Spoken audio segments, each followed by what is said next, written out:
Bismillahirrahmanirrahim. Assalamualaikum warahmatullahi wabarakatuh. Waalaikumsalam warahmatullahi wabarakatuh.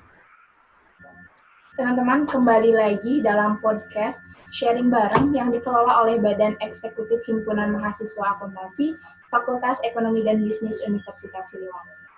Perkenalkan, saya Anissa Fiorentina, mahasiswa akuntansi angkatan 2017, akan memandu sharing bareng pada hari ini. Nah, teman-teman, hari ini saya tidak sendiri. Saya ditemani oleh narasumber yang sudah pastinya teman-teman sudah tahu karena beliau adalah salah satu dosen di jurusan akuntansi. Beliau sangat inspiratif dan juga pastinya sudah kompeten untuk menjawab pertanyaan-pertanyaan pada sharing bareng kali ini. Sudah bersama saya Bapak Wildan Dwi Darmawan, SEMAK AKSIE. Bagaimana Pak kabarnya? Alhamdulillah baik. Assalamualaikum warahmatullahi wabarakatuh teman-teman semuanya. Waalaikumsalam warahmatullahi wabarakatuh. Boleh Bapak perkenalan terlebih dahulu ini dari Bapak? Ya, terima kasih sebelumnya. Nama saya Wildan Dwi Darmawan. Saya berasal dari Fakultas Ekonomi jurusan Akuntansi. Di sini saya sebagai narasumber. Saya di sini dosen akuntansi di Universitas Siliwangi. Iya. Bapak, untuk kegiatannya akhir-akhir ini bagaimana Pak selama WFH? Apakah berjalan dengan lancar atau ada hambatan? Bagaimana Pak? Berjalan dengan lancar. Kegiatannya tentu saja mengikuti perkembangan saat ini, lalu mengikuti bagaimana kegiatan yang harus dilakukan saat WFH. Misalkan saja dosen tidak terlepas dari Tridharma, mencoba melakukan penelitian gitu ya. Lalu banyak literasi, membaca-baca, mengikuti perkembangan yang saat ini intinya ya corona itulah ya, mengikuti bagaimana dampaknya gitu, seperti itu. Jadi banyak literasi selain dari yang utama yaitu saya melakukan penelitian gitu. Iya Bapak, produktif sekali ya Pak. Ya, jadi bisa menginspirasi. Iya, amin. Ya, teman-teman semuanya, pada sharing bareng kali ini akan membahas mengenai sektor perekonomian yang sangat terdampak sekali dengan adanya pandemi kali ini, dan juga kita akan membicarakan mengenai tren ekonomi digital dan juga UMKM yang sangat terdampak sekali dengan adanya pandemi kali ini. Nah, untuk pertanyaan yang pertama ya Pak, ini udah ada satu pertanyaan. Di masa pandemi kali ini mungkin sekarang sudah menuju new normal atau tatanan kehidupan yang baru. Dikabarkan sektor perekonomian ini udah mulai membaik dan juga akan mulai pulih pada akhir tahun 2020. Ini menurut Bapak bagaimana nih Pak untuk kita menghadapinya? Oke, new normal ini lahir setelah adanya pandemi corona, di mana sebelumnya pemerintah telah menerapkan PSBB, pembatasan sosial berskala besar. Nah, dengan adanya pandemi corona yang memang ini menjadikan seluruh sektor termasuk perekonomian itu merasa kaget gitu. Dengan adanya pandemi ini, hampir seluruh sektor kena imbasnya, kena dampaknya. Lalu jika sebelum ada new normal ya, PSBB dulu, lalu kelihatannya ketika ada corona menjadi lebih menurun, entah itu dari kinerja gitu, seperti itu. Lalu menurunnya konsumsi masyarakat, menurunnya perekonomian, ya, imbasnya ke perekonomian itu sangatlah besar. Ketika ekonomi terpuruk saat ini, nah yang ditandai dengan menurunnya konsumsi menjadi 2,84%, lalu turunnya pertumbuhan ekonomi menjadi 2,94%, ya, yang idealnya pertumbuhan ekonomi itu jauh dari angka 2,94% itu. Maka setelah merasa terlihat menurun, ya, pemerintah telah menyiapkan skenario lain yang dikatakan dengan exit strategy dengan metode new normal. Nah, makanya new normal itu merupakan sebuah metode dari exit strategy yang dikeluarkan oleh pemerintah. Kalau misalkan PSBB terus-menerus diperpanjang, ya kemungkinan besar nafas ekonomi sebagian besar dunia usaha, termasuk UMKM atau bahkan BUMN sekalipun, akan semakin sulit. Nah, sebagian besar pelaku usaha misalnya, dia tidak berproduksi dikarenakan tidak jalan. Sehingga terhadap penjualan terhenti, bisa jadi terjadinya gagal bayar hutang. Misalkan udah jatuh tempo, nggak bisa bayar hutang dikarenakan usahanya itu berhenti gitu. Nah, hingga kita tahu banyak kabar bahwa banyak karyawan dirumahkan atau bahkan di PHK sekaligus gitu. Seperti itu. Nah, untuk mengatasi ekonomi yang semakin terpuruk, ya, diadakanlah new normal, di mana harapan pemerintah, pelaku usaha bisa mendapatkan kesempatan kembali untuk mendenyutkan nadi bisnisnya gitu. Bisa beroperasi kembali ya dengan lancar. Lalu kalau prediksi bangkit di akhir tahun 2020, memang ini harapan yang sangat besar. Termasuk sektor ekonomi, UMKM, bahkan BUMN sekalipun. Nah, kemarin saya mendapat berita bahwa ketika perekonomian seperti ini, di akhir tahun malah diprediksi akan minus 2%. Mencapai titik minus 2%. Seperti itu. Namun, ketika ada new normal, ya, harapannya ekonomi itu akan bangkit. Tapi secara gradual, artinya secara bertahap. Saya pikir ketika adanya exit strategi dengan metode new normal ini, harapannya perekonomian bisa tumbuh kembali, namun secara bertahap.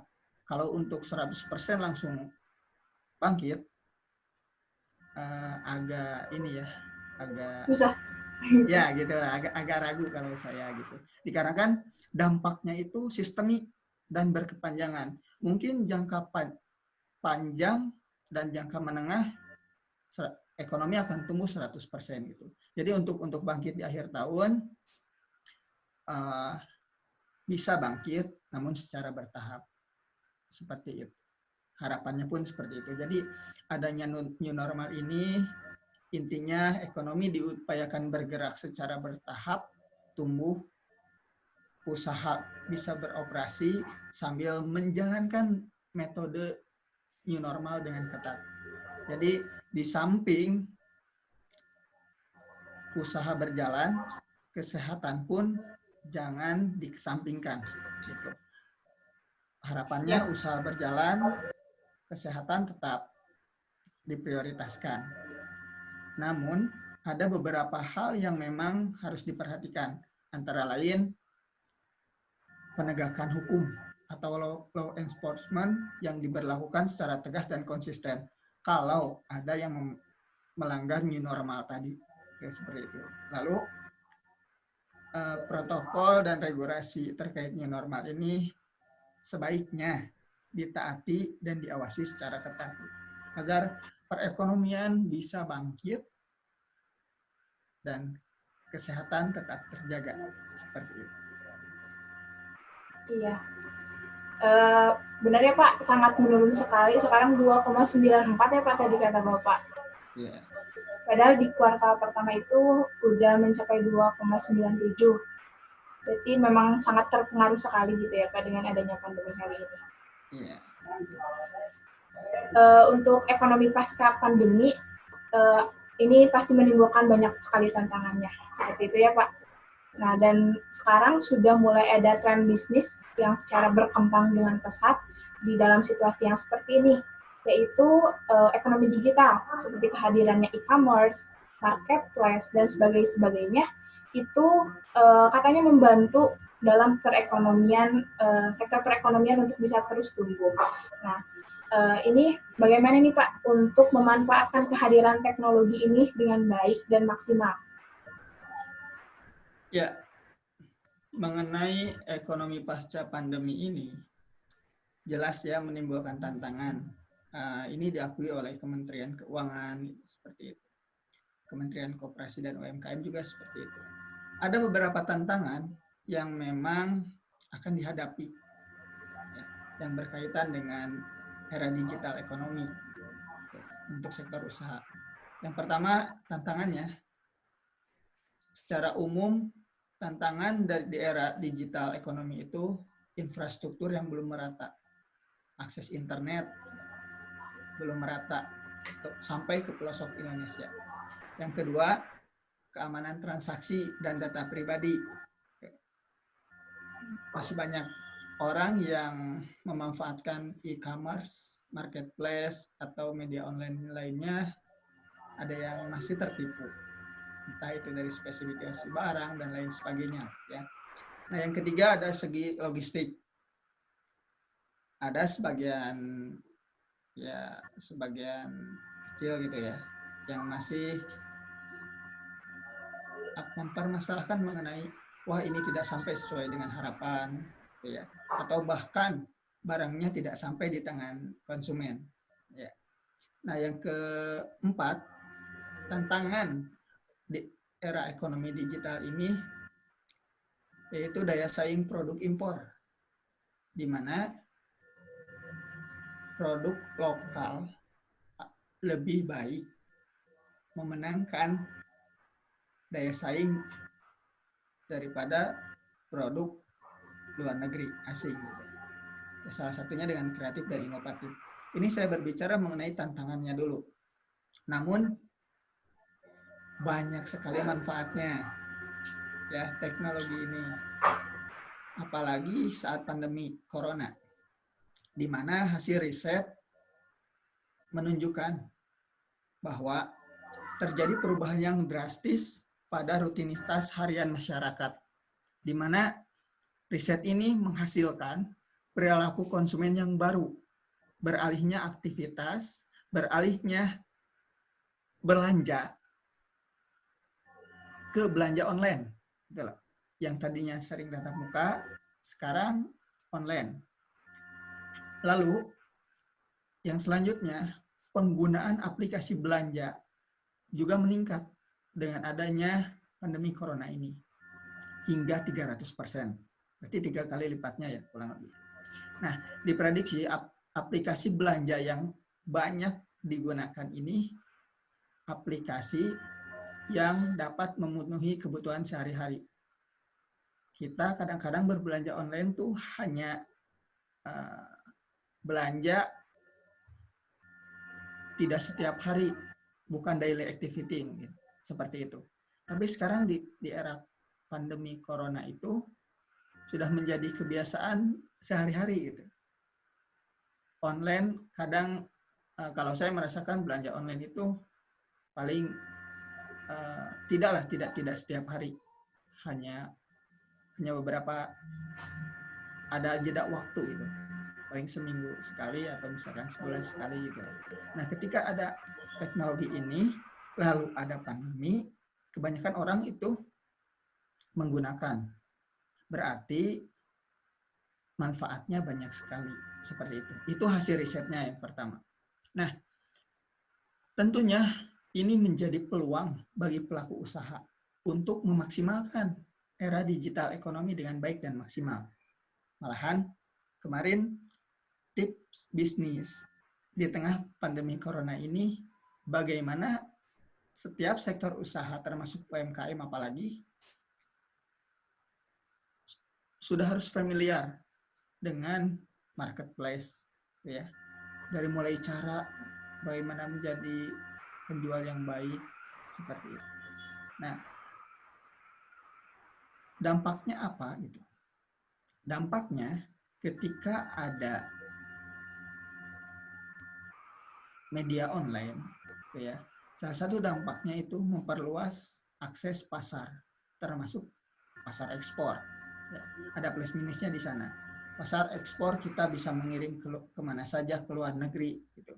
Tapi di sana kita berdaya saing yang harus kuatnya itu di daya saingnya. Produk Indonesia berdaya saing dengan luar Indonesia. Udah bukan satu wilayah Indonesia lagi. Nah, itu yang menjadi tantangannya tadi. Yang kedua, mungkin dampaknya itu membuka lapangan pekerjaan. Lalu dampak positifnya ada, yaitu berbagai sektor bisnis, termasuk transportasi, itu menjadi berkembang ketika adanya era ekonomi digital, yang dimana para pembeli ketika memanfaatkan media online, otomatis ada yang harus ngirim barang. Betul nggak? Untuk di wilayah itu bisa jadi menggunakan media ojek online. Untuk keluar wilayah, keluar negeri, otomatis harus menggunakan jasa kurir. Nah, kurang lebih seperti itu. Itu dampak dari adanya ekonomi digital yang memang dimanfaatkan kehadiran teknologi dengan baik dan maksimal. Gitu. Tantangannya ada, manfaatnya juga sangat besar. Seperti itu. Iya. Tinggal kita aja ya Pak untuk bisa bagaimana kita survive di dalam ekonomi digital itu, gitu ya Pak. Ya, betul. Survive ini ya tadi bagaimana caranya? Secara umum tantangan bisa dihadapi atau malahan kita bisa punya solusi lah untuk menghadapi tantangan di era digital ini. Untuk dari sisi pemerintah Pak, kira-kira dukungan apa yang dibutuhkan? Oke, terkait ekonomi digital ya. Ya. Oke, saya akan bahas dulu mengenai ekonomi digital, dukungan seperti apa gitu ya. Ya. Nah, di sini saya akan membahas tidak hanya pemerintah saja mungkin, karena memang secara general dunia usaha, gitu ya, khususnya UMKM itu memerlukan dukungan. Yang pertama, untuk pihak eksternal perusahaan, dukungannya sebaiknya kerjasama antar pemerintah. Setelah pemerintah, para praktisi e-commerce, lalu juga pelaku usaha, juga masyarakat, semua itu harus menjadi solusi bagi UMKM. Contohnya saja, pemerintah sebagai regulator, fasilitator, sekaligus akselerator, berperan dalam memberikan landasan hukum yang mendorong terciptanya iklim usaha yang sehat. Pemerintah tidak pandang bulu, ya. Semua sektor usaha bagaimana caranya agar bisa tumbuh dan berkembang. Misalnya, pemerintah membuat payung hukum untuk ojek online dan ojek konvensional. Bisa jadi seperti itu. Entah dari segi tarif, dari segi standar pelayanan. Seperti itu. Itu contohnya pemerintah sebagai regulator. Lalu sebagai fasilitator, bisa saja pemerintah menguatkan dan bagaimana caranya memberdayakan produk lokal. Entah itu mau bersifatnya iklan, sosialisasi kepada masyarakat, gimana sih caranya mencintai produk lokal itu sendiri, gitu. Nah, lalu pemerintah juga bisa bukan bisa ya, diharapkan sebaiknya menjadi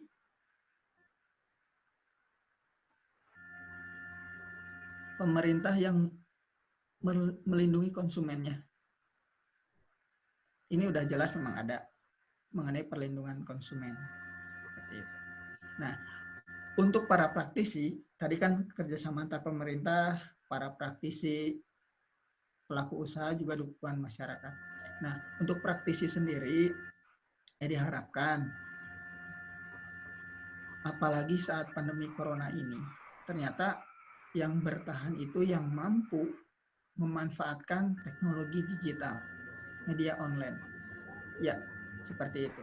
Berharap para praktisi e-commerce ini yang memberikan dukungan dengan cara entah itu sosialisasi, ya, cara berjual beli dengan baik di media online, ya, entah itu di media sosial, entah itu di e-marketplace, dan lain sebagainya, sampai betul-betul memahami bagaimana cara di media sosial itu berjual beli dengan baik.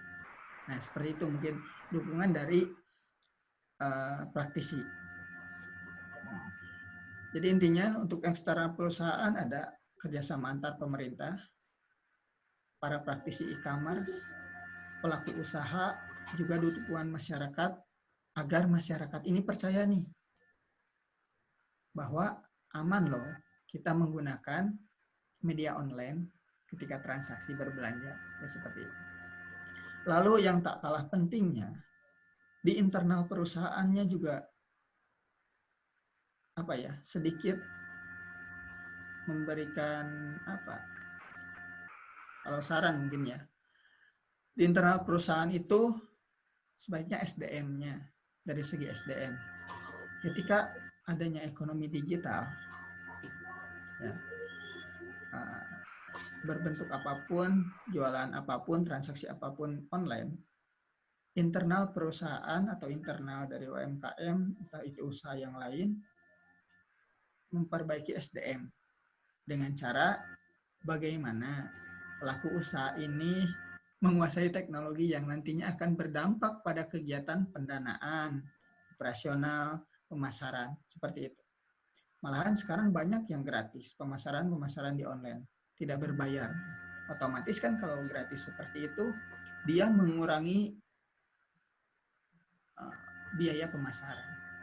Nah, itu yang pertama, penguasaan dari segi teknologi. Yang kedua, pengelolaan administrasi yang baik dari segi SDM internal pelaku usaha ini. Nah, diharapkan adanya kolaborasi kerjasama antar pemerintah, praktisi, pelaku usaha, juga masyarakat ini, intinya internal perusahaan dan eksternal perusahaan, bisa saling mendukung sehingga iklim usaha menjadi baik.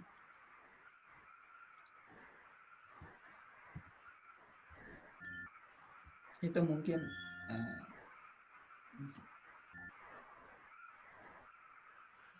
Oh iya. Jadi sebenarnya sudah banyak sekali ya Pak yang sudah dilakukan oleh pemerintah. Tinggal kitanya aja yang mencari dan mencoba gitu ya Pak. Ya, betul. Pemerintah sudah menyediakan beberapa kebijakan. Tinggal kita mengikutinya dengan baik. Iya.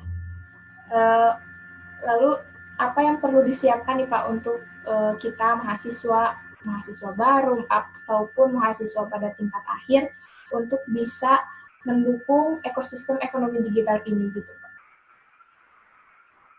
Ya, untuk dari segi mahasiswa itu ya. Ya. Sebenarnya saya ada slogan mahasiswa itu cerdas berkarakter gitu. Cerdas berkarakter itu yang seperti apa? Ini secara general aja ya saya. Tapi nantinya akan ada spesifik ke arah saat ini. Seperti itu. Nah, ada dua kata cerdas berkarakter gitu ya. Kemendikbud mungkin memang sudah menjadi tujuan ketika mahasiswa itu yang cerdas dan berkarakter. Nah, pendidikan tinggi ini setidaknya mampu mengembangkan 5 bentuk kecerdasan. Kalau menurut UNESCO itu ada 5 kecerdasan nih. yang sebaiknya dipunyai oleh mahasiswa. Yang pertama, ada kecerdasan intelektual. Apa itu kecerdasan intelektual? Yaitu penguasaan sains dan teknologi. Kalau sekarang teknologi digital lagi, seperti itu. Tidak hanya ekonomi kreatif, misalkan ada mahasiswa yang mempunyai ide, gagasan untuk mengembangkan usaha, ya boleh saja. Itu ekonomi kreatifnya. Di samping itu penguasaan teknologi digitalnya setelah adanya dia bisa punya gagasan, punya ide untuk berusaha, ditambah lagi kecerdasan teknologi digital. Ya, saya sudah tidak meragukan lagi ketika mahasiswa pasti pahamlah mengenai teknologi digital itu seperti itu ya, teknologi di ekonomi digital ini. Nah, yang kedua ada kecerdasan emosional. Ya, kecerdasan emosional ini di mana mampu mengendalikan respon, mampu mengendalikan emosi. Yang digadang-gadang memang ternyata kecerdasan emosional ini orangnya 2 kali lebih sukses dibandingkan dengan orang yang memiliki kecerdasan intelektual. Contohnya saja, banyak beredar, misalkan berita-berita hoax. Ketika menjadi seorang mahasiswa, kita analisis dulu. Kebanyakan, mohon maaf, sebagian besar kan berita diterima, di-share, tanpa kita analisis dulu. Seperti itu. Krisis hoax ya, bukan hanya krisis ekonomi, tapi maksud saya adalah krisis bagaimana menghadapi atau mencerna berita yang kita tangkap. Seperti itu. Nah, itu kecerdasan emosional. Lalu kecerdasan praktikal,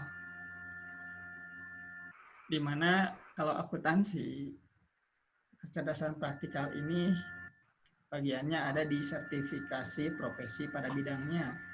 Yang kalau akuntansi ada misalkan certified public accountant atau certified management accounting atau chartered accountant gitu, seperti itu. Nah, ini yang ketiga mengenai kecerdasan praktikal, bagaimana dia bisa praktek pada bidangnya, seperti itu. Nah, yang keempat yaitu kecerdasan sosial, di mana kecerdasan sosial ini mampu berinteraksi dan berkomunikasi dengan baik kepada orang lain, apalagi sekarang di media sosial. Ketika melihat mahasiswa yang mampu interaksi dan komunikasi yang baik di media sosial, yaitu yang menjadi harapan mahasiswa saat ini. Mungkin tidak asal berpendapat, tidak asal saran, dia berpikir, menganalisis terlebih dahulu bagaimana cara interaksi dan komunikasi yang baik. Lalu kecerdasan berikutnya, yang keempat, kecerdasan spiritual dan moral. Nah, ini spiritual dan moral ini jadi titik menjadi perhatian yang sangat lebih gitu, agar menghasilkan karakter yang baik. Banyak orang-orang yang pintar gitu ya, banyak orang-orang yang hebat. Nah, tapi yang diharapkan selain dari kecerdasan yang lainnya, juga bagaimana caranya selain cerdas berpikir, cerdas otak gitu ya, bagaimana mempunyai karakter yang baik juga. Nah, kalau misalkan kelima bentuk kecerdasan ini dikembangkan secara simultan, akan menghasilkan yang tadi mahasiswa yang bukan hanya cerdas secara intelektual, tapi cerdas secara karakter juga. Di mana ini akan menunjang kepada paradigma baru pendidikan nasional. Seperti itu. Jadi pendidikan nasional ini bagaimana sih caranya agar menghasilkan mahasiswa yang cerdas dan berkarakter. Intinya itu. Ya. Ya. Jadi terdapat 5 kecerdasan yang harus dimiliki oleh seorang mahasiswa ya Pak? Betul. Ya. Kalau berbicara mengenai ekonomi digital, mungkin sudah beberapa tahun terakhir juga udah santer terdengar ya Pak mengenai ekonomi digital. Dan juga pemerintah mendukung dengan adanya ekonomi digital ini, salah satunya menurut sumber yang saya baca itu, pemerintah tidak mengeluarkan peraturan yang terlalu ketat dalam untuk pelaku bisnis ekonomi digital ini, supaya pelaku bisnis ekonomi digital ini bisa berkembang dan berinovasi. Nah, kalaupun pemerintah memberlakukan adanya peraturan yang sangat ketat, katanya menurut pelaku ekonomi digital ini, pemerintah akan dikatakan jadul gitu Pak. Nah ini bagaimana Pak menurut Bapak? Ya, oke. Mengenai ekonomi digital, yang memang ekonomi digital ini terus tumbuh dan berkembang di Indonesia. Era digital ini tidak akan pernah bisa dipisahkan dengan kehidupan saat ini, ya. Tidak pernah bisa dibendung. Tantangan zaman, juga kebutuhan dan teknologi yang melatar belakangi semua ini. Nah, kalau melihat ke arah sana, banyak sekali saya contohkan finansial teknologi atau yang dikatakan dengan vintage. Tidak akan pernah bisa dibendung lagi lah yang dikatakan dengan digital online, karena memang sudah masanya. Namun jika pemerintah tidak mendukung ini, ya anak muda bilangnya jadul gitu ya. Ya. Seperti itu. Betul nggak? Nah, namun di sisi lain, di perekonomian aja ya, saya contohkan banyaknya vintage ini menjadi tantangan bagi pemerintah untuk menyeimbangkan antara inovasi dengan integritas. Yang intinya apa? Intinya adalah bagaimana masyarakat bisa terlindungi dengan adanya perlindungan konsumen. Yang pada akhirnya di saat zaman ini menggunakan era digital, konsumen akan aman dan nyaman bertransaksi online. Bayangkan saja sekarang kredit, pinjam uang, ya transfer uang, membeli online, itu sudah tidak bisa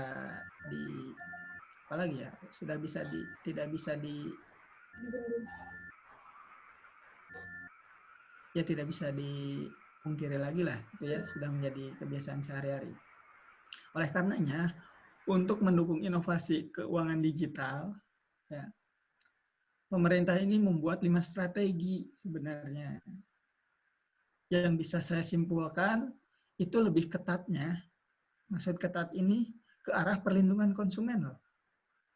Tuh, bagaimana perlindungan pelanggan atau konsumen ini agar bertransaksi dengan aman dan nyaman. Ya syukur-syukur penipuan bisa ditekan gitulah, seperti itu.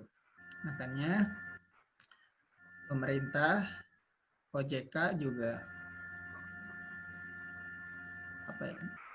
terdapat beberapa vintage yang memang sudah diawasi oleh OJK.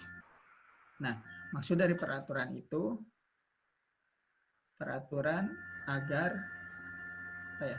dapat diawasi oleh pemerintah sehingga bisa berjalan vintage dengan baik, ya. Tetapi tetap aman, konsumen terlindungi, masyarakat terlindungi, seperti itu. Bukan ketat membendung teknologi di era digital, bukan. Ya, yang memang sekarang teknologi di era digital sangatlah pesat. Tapi bagaimana mengawasi agar konsumen nyaman, konsumen aman bertransaksi dengan menggunakan teknologi digital tadi. Ke arah sana, gitu ya. Jadi kalau kata anak akuntansi harus balance ya Pak, antara inovasi dan juga regulasi yang ada supaya bertransaksi tetap aman dan perkembangan ekonomi digital tetap terus maju, gitu ya Pak? Betul sekali. Balance antara inovasi keuangan digital dengan regulasinya. Berbicara tadi, menurut Bapak, kita tidak bisa terlepas dari yang namanya digital gitu Pak. Bahkan setiap hari pegang handphone, cek Instagram, cek WhatsApp, atau cek Google Classroom gitu ya Pak. Nah, yang ingin saya tanyakan adalah bagaimana cara kita untuk meningkatkan penggunaan telepon genggam atau internet juga supaya bijak penggunaannya gitu Pak. Iya. Oke.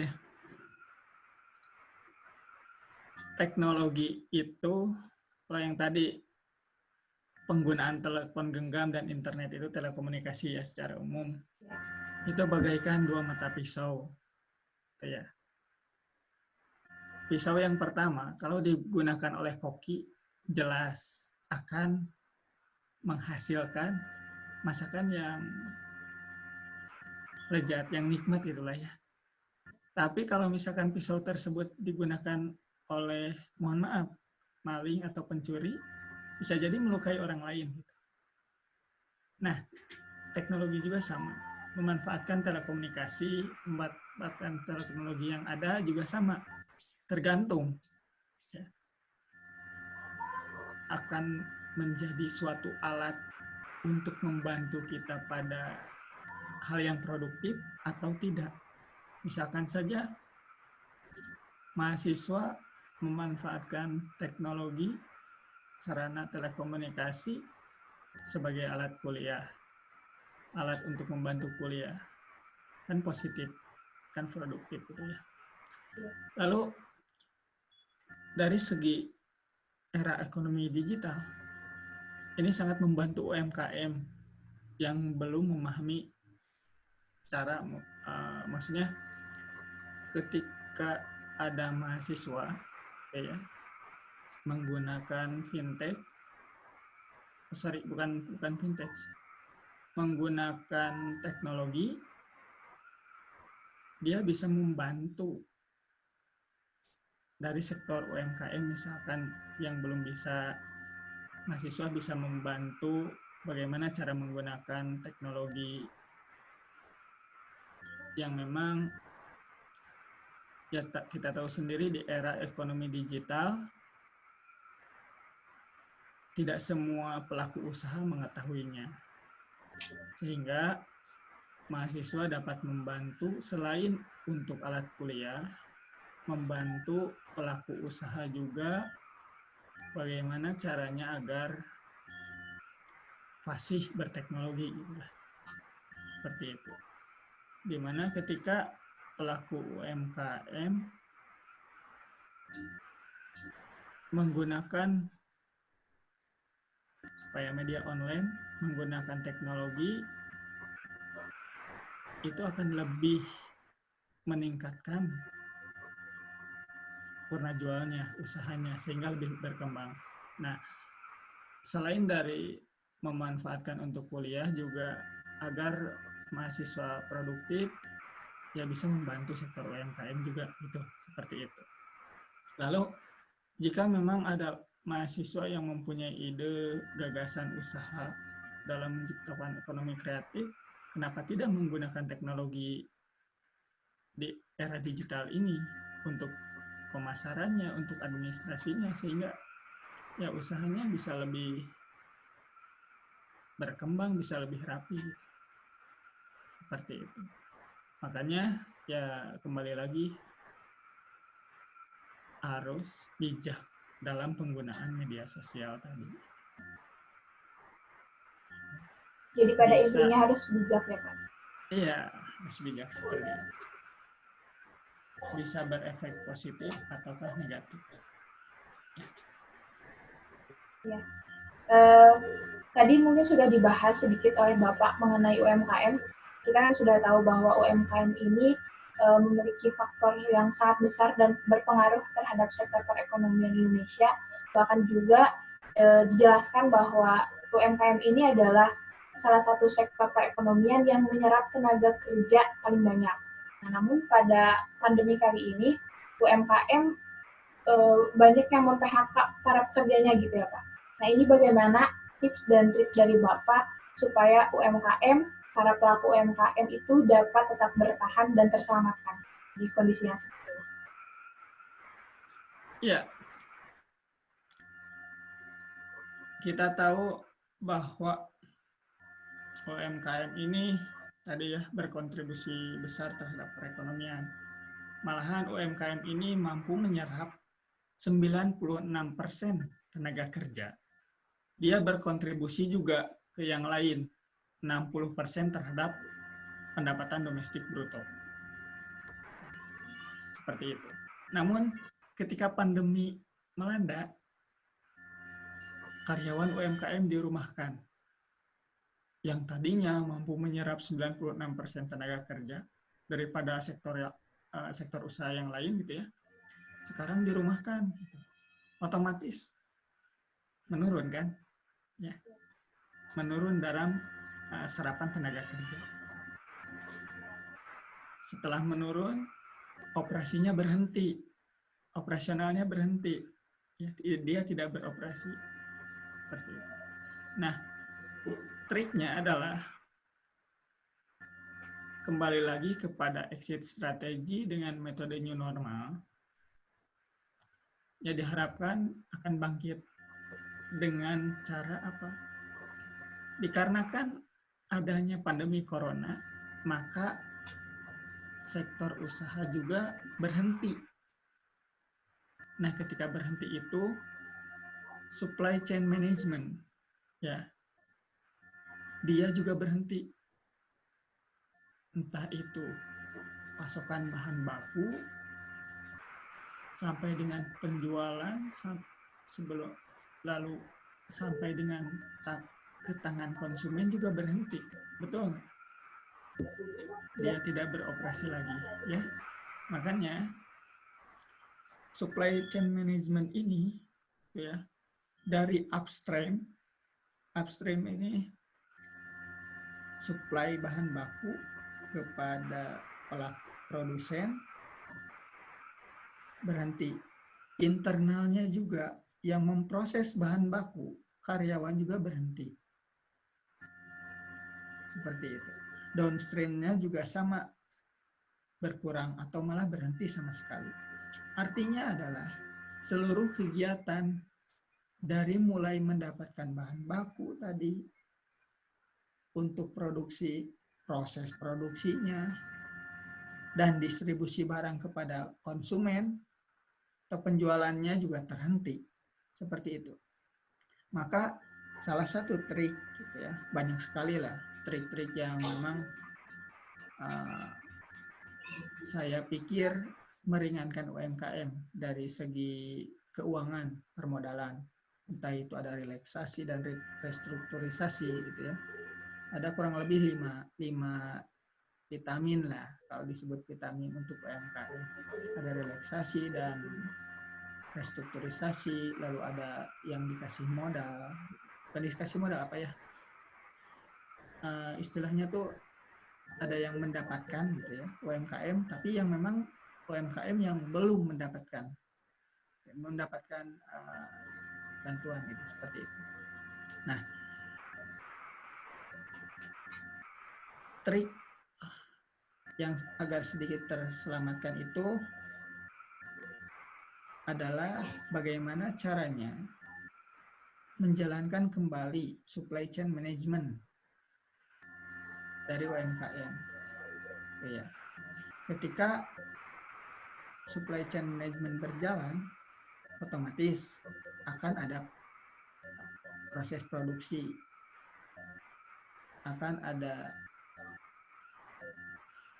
karyawan bekerja lagi, dan distribusi ke tangan konsumen, juga penjualan yang mengakibatkan penjualan ya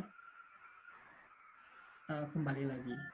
Nah, makanya salah satu triknya yaitu bagaimana supply chain management di UMKM ini berjalan dengan baik, sehingga diharapkan UMKM dapat beroperasional,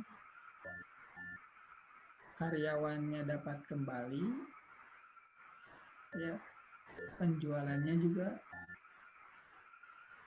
ya ada lagi gitu. Berjalan lagi lah intinya dari segi operasional. Kurang lebih triknya seperti itu. Ya. Mungkin pertanyaan yang tadi menjadi pertanyaan pamungkas atau pertanyaan terakhir Pak dari saya untuk sharing bareng kali ini. Jadi pada intinya kita harus bisa bijak dalam penggunaan digital dan juga lebih melek tentang sektor perekonomian yang ada di Indonesia, gitu ya Pak? Betul, seperti itu. Baik Bapak, terima kasih atas waktu dan ilmunya yang sudah dibagikan pada hari ini. Semoga kegiatan Bapak ke depannya lancar dan diberikan kesehatan juga, dan mudah-mudahan ada kesempatan lagi untuk kita sharing bareng lagi, Pak. Ya, mudah-mudahan Mbak Anissa. Terima kasih banyak. Ya, sebelum saya tutup Pak, apa ada yang ingin disampaikan? Yang pertama, semoga dengan adanya pandemi corona ini, ya, lalu adanya kebijakan new normal ini, kita tetap produktif, namun tidak mengesampingkan aturan-aturan yang telah dibuat di saat new normal ini, lalu kita bisa berkontribusi, entah itu dari kepada sektor usaha UMKM ataupun usaha yang lainnya. Seperti tadi. Makanya sebelumnya saya pernah melihat gitu ya, mendengar bahwa dengan adanya e-marketplace, media online ini di tengah pandemi sangat bermanfaat bagi UMKM. Itu saja mungkin ya untuk pesannya. Sebelum saya akhiri, terima kasih dan mohon maaf atas segala kekurangannya. Assalamualaikum warahmatullahi wabarakatuh. Waalaikumsalam warahmatullahi wabarakatuh. Bapak, terima kasih sekali lagi atas ilmunya. Teman-teman, sekian sharing bareng pada hari ini bersama Bapak Wildan Dwi Dermawan, SE MAK AKSIE. Semoga teman-teman semuanya bisa mengambil hal-hal yang bermanfaat pada sharing bareng kali ini. Ingat, stay positif, jaga kesehatan, dan tetap di rumah saja. Saya Andisa Fiorentina, pamit undur diri. Mohon maaf atas segala kekurangannya. Terima kasih. Wassalamualaikum warahmatullahi wabarakatuh.